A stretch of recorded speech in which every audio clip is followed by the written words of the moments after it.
Hi, I'm Tina Sander, and today we would love to welcome you to our new show, Our Mackay, Unlocking the Value of MackTown. Today I would love to introduce you to Ben Bishop, Director of Tropical Exposure, who specialise in everything advertising and multimedia. Welcome, Ben. Thank you, Tina. It's wonderful to be here. It really is. I've been a big fan of yours for many years, as you know, and we've worked together a lot. How was your week? Week has been tremendous. Funnily enough, we've had this meeting planned for a couple of weeks, but this week our team are on the back of our record week, which is pushing into a record month, which is absolutely pushing into a record quarter for our whole team. It's very exciting to say the least. Well, that's fantastic because, you know, word around town is that stock's a bit tight and people are finding it hard to sort of find listings, but you guys don't seem to be having any trouble at all. Yeah, I mean, as a buyer in the market, stock is definitely very tight. There is a surplus of buyers and a shortage of properties available, but our team internally, we're not struggling to get the stock at the moment. And that's a true credit to the team and the activities they're doing, the client nurturing they're doing, the client service that we all pride ourselves on. And when stock is tighter, you just have to work a bit harder and dig a bit deeper. Well, it's a direct result, I think, of the momentum you've gained from your marketing and from your advertising and from your brand building, even the crossover into Harcourts MackTown. You know, your profile has been able to carry those buyers' confidence over, and your stock builds in a very natural and organic way. So it's a big credit to you guys. Yeah, no, absolutely. I mean, Team Tina started in Mackay October 2019. And we had a very clear plan around our marketing and how we were facilitating that. And fortunately, the general public have really connected to it and have really enjoyed it as much as we have as the agents. And now with Harcourts MackTown and the whole business and our team of agents, which at the end of May will be 15 and hopefully 16, all things being equal, our team are now, they're not copying the method and the process that Team Tina created, but they're using the elements that they're comfortable with and that they see great value in, and then they're applying their own skills and their own methodology and their own marketing tactics to it. There's no secret to being a great real estate agent. There's just not. Be a decent human, get back to people and do what you say you're going to do, and do brilliant, beautiful marketing that showcases their homes in the correct light, regardless of whether it's a $300,000 house or a $3 million house. Like, market it beautifully. I think it would be almost impossible to replicate your machine gun charisma and the 20-hour days sometimes, and the emails at 4:30 in the morning and the emails at 2300 at night. But it definitely sets the right example. And like you say, I disagree a little way. I think it does take a lot to be an amazing real estate agent. And I've worked with them for over 35 years. I think there's a lot of great agents that have been through great times. It's the tough times that really where the great agents shine. Yeah. And Mackay's testament to that. I mean, we've got some amazing career agents here that have been selling, forever. Yeah. And they continue to sell and continue to, because they know how to play the game and know how it all works. I think but it really is, the putting in the work, machine gun charisma, which is irreplaceable, machine gun conversation and energy, giving people that energy and giving buyers and sellers the confidence that, hey, that this is how this agent is performing around me. I can't wait to see how they're going to perform in a, negotiation situation. Yeah, absolutely. I mean, on the way in here, I actually had a seller call. I've been working and having conversations with them for probably 6 months now. And this morning they just locked my team and I in to sell their remarkable property. And I sort of just asked him for feedback as to why he eventually decided to proceed with us. And he just said, our energy and our marketing, without a doubt. And you are right, like,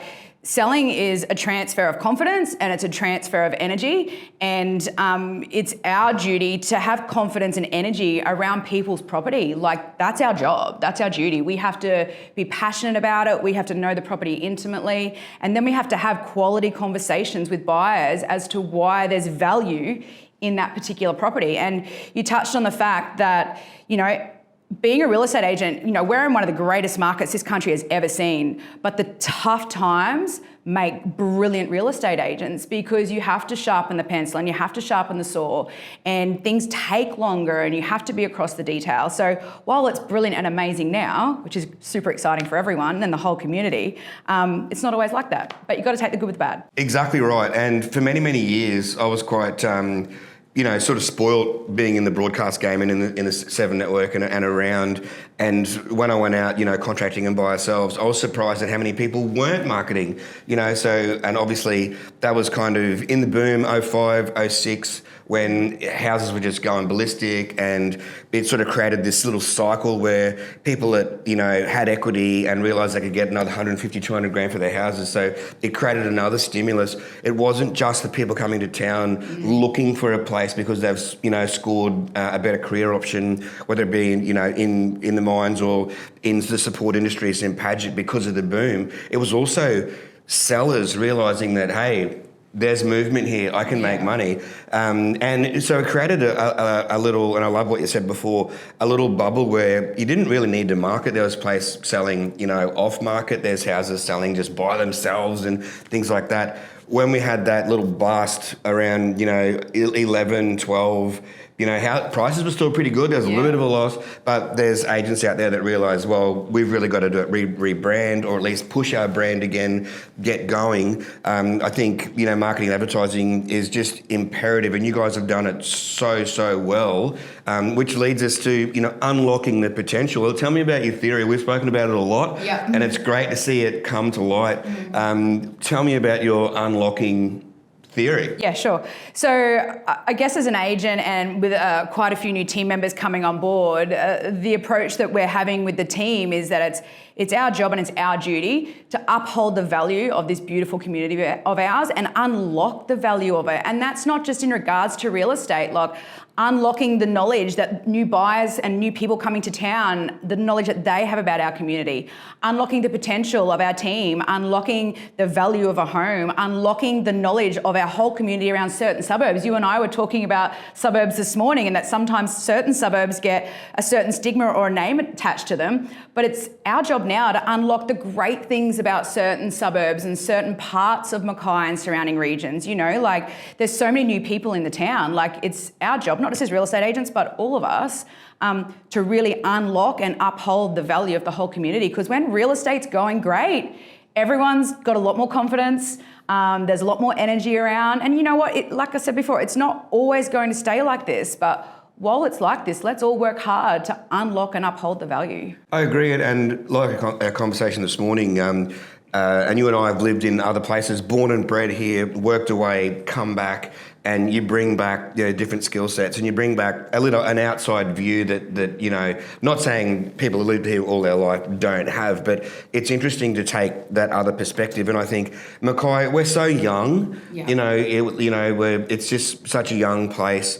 We've got, capital cities, your Sydney's, your Melbourne's, even Brisbane, and look at how those suburbs transformed over the years, where what might have been considered, or had a stigma about being this type of suburb in the 1970s, now is really cracking, great place to live, where there's been stimulus and there's been people upgrading their properties and doing that. And we have seen that in Mackay, but we're going to see a hell of a lot more of it as the potential is unlocked. Yeah, absolutely. I mean, like, you could rattle off multiple suburbs up and down the Queensland coast where, back in the 80s and 90s and the early 2000s, it was not a favourable place to be. And now, because of certain things happening in certain areas and demographics, they're now the hotspots on the eastern seaboard. So, like, let's make Mackay, and it is becoming one of the hotspots of the eastern seaboard. So rather than us just focusing on Mackay, let's focus on all these beautiful suburbs, whether it's beachfront or whether it's out acreage out at the Pioneer Valley. Like, let's really allow us all to learn more about all the suburbs and all the beautiful features around them.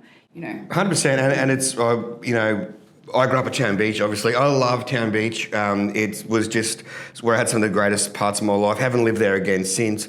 But the funny thing, the point I'm going to make is Mackay has good beaches everywhere. But when you grow up here, you're like, oh, another beach. Yeah. Well, I want to live near the beach, I'd rather be here, I want to be there, or that type of thing. And there, that's just a catalyst to so many points. We've got rural things where I think when I was growing up, it's just too far from town, why would you live there? And then, the transition into your Urbana, your Rosellas, your Homebush, your Ericalas, there's just so many wonderful, Eden is just beautiful looking out towards the ranges, and these just amazing properties that have been overlooked. And I love the theory of, unlocking the value of things that we've got. And we've got a really strong economy. We've got beautiful people. We've got, a really low crime rate. We've got, some issues, but comparatively to other places, we're very, very lucky. And so what do you think, where do you think the market's going to be in about 12 months' time? Yeah, I mean, it's the number one question that we get asked as agents probably like 27 times a day. If you had said COVID was going to do the real estate industry a favour anywhere globally, anywhere in Australia, anywhere in Queensland, and then specifically Mackay, we all would have said not a chance.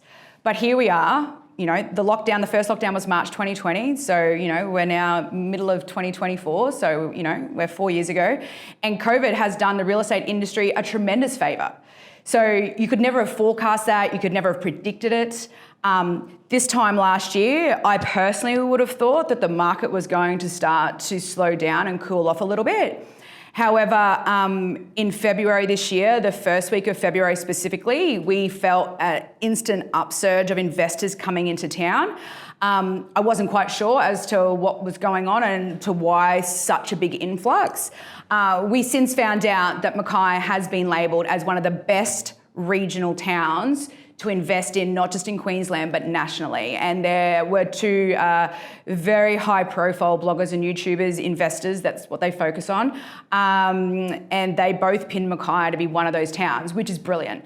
Now, what does that mean for us in the next 6 to 12 months? No one has a crystal ball and no one can predict that.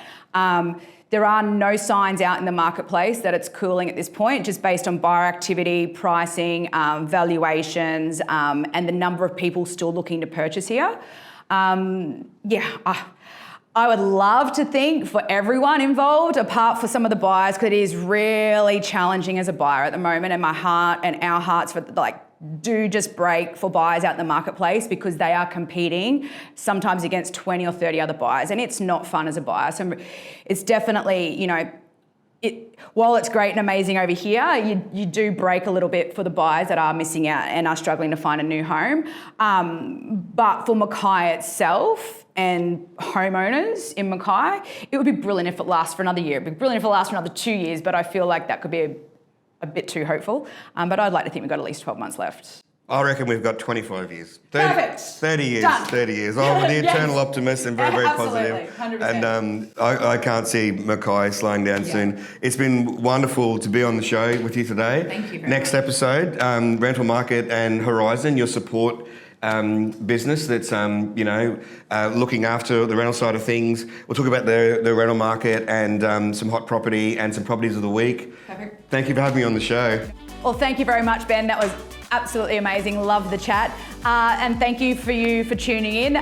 Next week we will be back, and we will be back weekly with different topics and different discussion points around we as Harcourts MackTown are upholding the value of Mackay and unlocking the value of MackTown. See you next time.